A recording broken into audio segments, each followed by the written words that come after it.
Chapter 10. I spent the following day roaming through the valley. I stood beside the sources of the Aveyron, which take their rise in a glacier that with slow pace is advancing down from the summit of the hills to barricade the valley. The abrupt sides of vast mountains were before me. The icy wall of the glacier overhung me. A few shattered pines were scattered around, and the solemn silence of this glorious presence chamber of imperial nature was broken only by the brawling waves or the fall of some vast fragment. The thunder sound of the avalanche or the cracking reverberated along the mountains of the accumulated ice which, through the silent working of immutable laws, was ever and anon rent and torn, as if it had been but a plaything in their hands. These sublime and magnificent scenes afforded me the greatest consolation that I was capable of receiving. They elevated me from all littleness of feeling, and although they did not remove my grief, they subdued and tranquilized it. In some degree also they diverted my mind from the thoughts over which it had brooded for the last month. I retired to rest at night. My slumbers, as it were, waited on and ministered to by the assemblance of grand shapes which I had contemplated during the day. They congregated round me. The unstained snowy mountaintop, the glittering pinnacle, the pine woods and ragged bare ravine, the eagle soaring amidst the clouds, they all gathered round me and bade me be at peace. Where had they fled the next morning I awoke?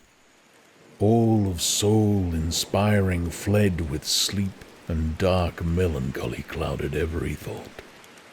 The rain was pouring in torrents, and thick mists hid the summits of the mountains, so that I even saw not the faces of those mighty friends.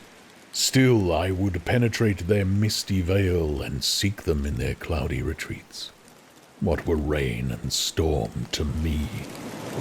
My mule was brought to the door, and I resolved to ascend to the summit of Montanvert. I remembered the effect that the view of the tremendous and ever-moving glacier had produced upon my mind when I first saw it.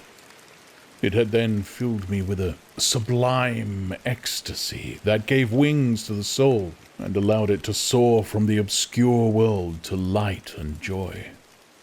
The sight of the awful and majestic in nature had indeed always the effect of solemnizing my mind and causing me to forget the passing cares of life. I determined to go without a guide, for I was well acquainted with the path, and the presence of another would destroy the solitary grandeur of the scene.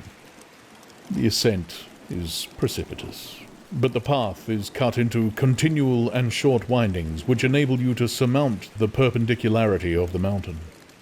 It is a scene terrifically desolate.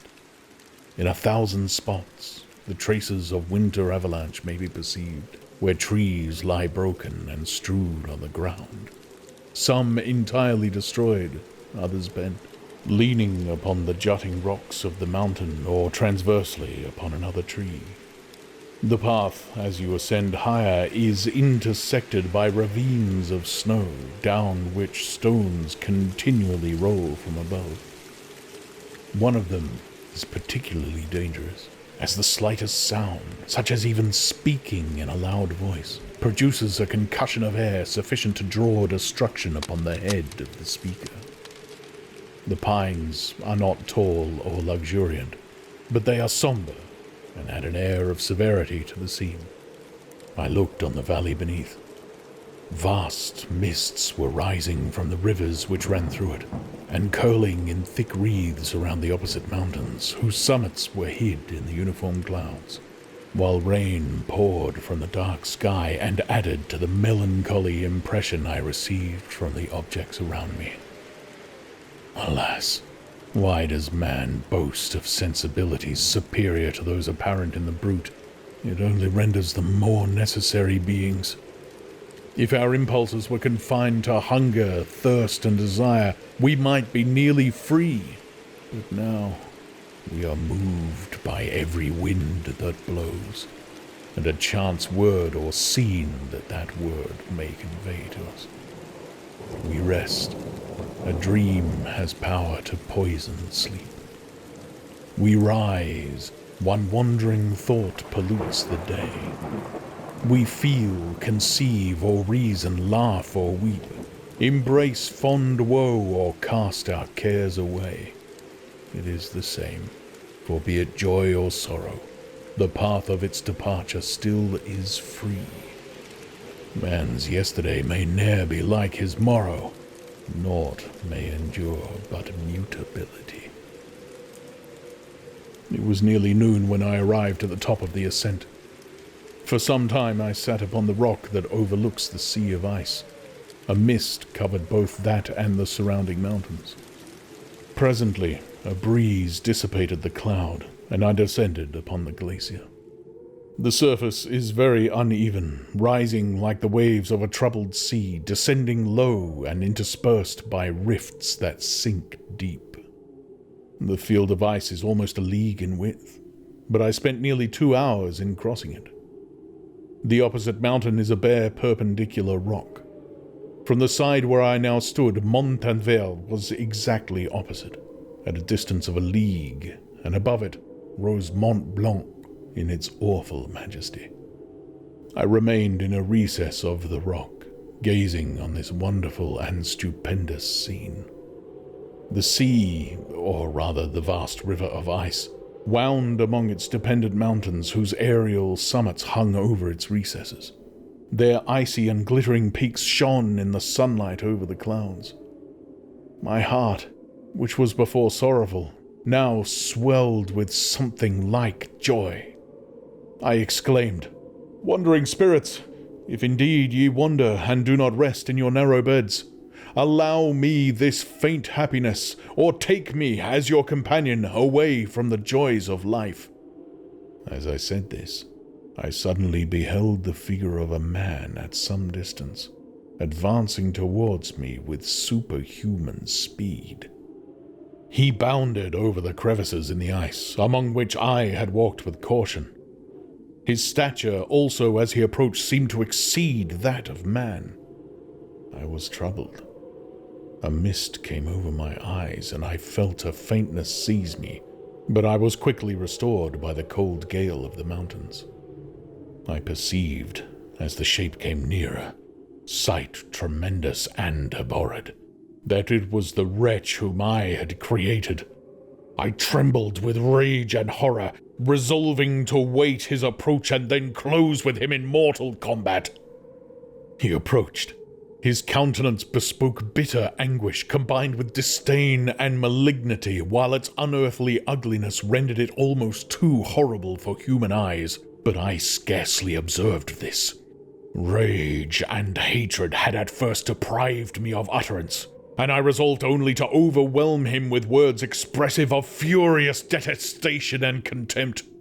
"Devil!" I exclaimed. "Do you dare approach me? And do not you fear the fierce vengeance of my arm erect on your miserable head? Begone, vile insect, or rather, stay that I may trample you to dust. And oh, that I could, with the extinction of your miserable existence, restore those victims who you had diabolically murdered." "I expected this reception," said the demon. "All men hate the wretched. How then must I be hated, who am miserable beyond all living things? Yet you, my creator, detest and spurn me, thy creature, to whom thou art bound by ties only dissoluble by the annihilation of one of us. You purpose to kill me. How dare you sport thus with life? Do your duty towards me, and I will do mine towards you and the rest of mankind. If you will comply with my conditions, I will leave them and you at peace. But if you refuse, I will glut the maw of death until it be satiated with the blood of your remaining friends. Abhorred monster, fiend that thou art, The tortures of hell are too mild a vengeance for thy crimes. Wretched devil, you reproach me with your creation. Come on then, that I may extinguish the spark which I so negligently bestowed. My rage was without bounds. I sprang on him, impelled by all the feelings which can arm one being against the existence of another. He easily eluded me and said, "Be calm. I entreat you to hear me before you give vent to your hatred on my devoted head. Have I not suffered enough that you seek to increase my misery? Life, although it may only be an accumulation of anguish, is dear to me, and I will defend it. Remember, thou hast made me more powerful than thyself. My height is superior to thine, my joints more supple, but I will not be tempted to set myself in opposition to thee. I am thy creature, and I will be even mild and docile to my natural lord and king if thou wilt also perform thy part, the which thou owest me. O Frankenstein, be not equitable to every other and trample upon me alone, to whom thy justice and even thy clemency and affection is most due. Remember that I am thy creature. I ought to be thy Adam, but I am rather the fallen angel, whom thou drivest from joy for no misdeed. Everywhere I see bliss from which I alone am irrevocably excluded. I was benevolent and good. Misery made me fiend. Make me happy, and I shall again be virtuous. Begone, I will not hear you.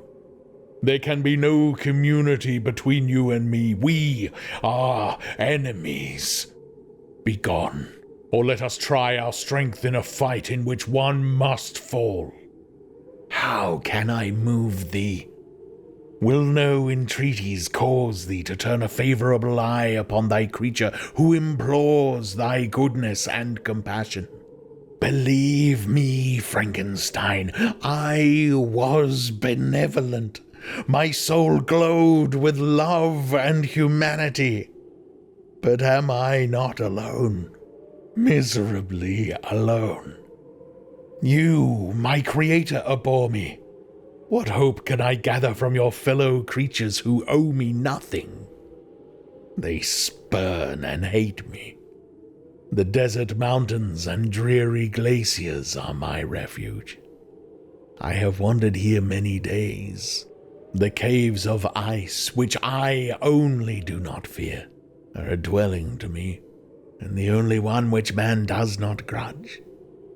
These black skies I hail, for they are kinder to me than your fellow beings.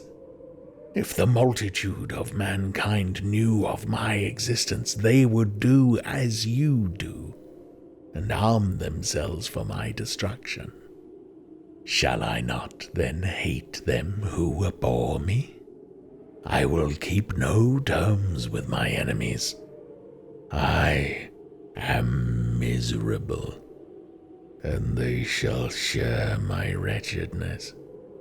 Yet it is in your power to recompense me, and deliver them from an evil which it only remains for you to make so great that not only you and your family, but thousands of others shall be swallowed up in the whirlwinds of its rage. Let your compassion be moved, and do not disdain me.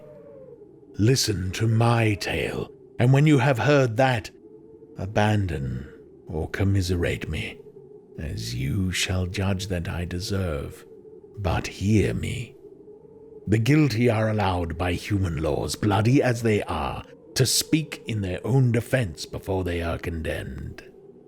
Listen to me, Frankenstein. You accuse me of murder, and yet you would, with a satisfied conscience, destroy your own creature. Oh, praise the eternal justice of man. Yet, I ask you not to spare me. Listen to me, and then, if you can, and if you will, destroy the work of your hands. Why do you call to my remembrance, I rejoined, circumstances of which I shudder to reflect that I have been the miserable origin and author? Cursed be the day, abhorred devil, in which you first saw light. Cursed, although I curse myself, be the hands that formed you. You have made me wretched beyond expression. You have left me no power to consider whether I am just to you or not. Begone! Relieve me from the sight of your detested form. Thus I relieve thee, my creator, he said, and placed his hated hands before my eyes, which I flung from me with violence. Thus I take from thee a sight which you abhor. Still, thou canst listen to me and grant me thy compassion. By the virtue that I once possessed, I demand this from you. Hear my tale. It is long and strange, and the temperature of this place is not fitting to your fine sensations. Come to the hut upon the mountain. The sun is yet high in the heavens. Before it descends to hide itself behind your snowy precipices and illuminate another world, you will have heard my story and can decide. On you it rests, whether I quit forever the neighborhood of man and lead a harmless life, or become the scourge of your fellow creatures and the author of your own speedy ruin. As he said this, he led the way across the ice. I followed. My heart was full, and I did not answer him, but as I proceeded, I weighed the various arguments that he had used, and determined at least to listen to his tale. I was partly urged by curiosity, and compassion confirmed my resolution. I had hitherto supposed him to be the murderer of my brother, and I eagerly sought a confirmation or denial of this opinion. For the first time, also, I felt what the duties of a creator towards his creatures were, and that I ought to render him happy before I complained of his wickedness. These motives urged me to comply with his demand. We crossed the ice, therefore, and ascended the opposite rock. The air was cold, and the rain again began to descend. We entered the hut, the fiend with an air of exultation, I with a heavy heart and depressed spirits. But I consented to listen, and seated myself by the fire which my odious companion had lighted. He thus began his tale.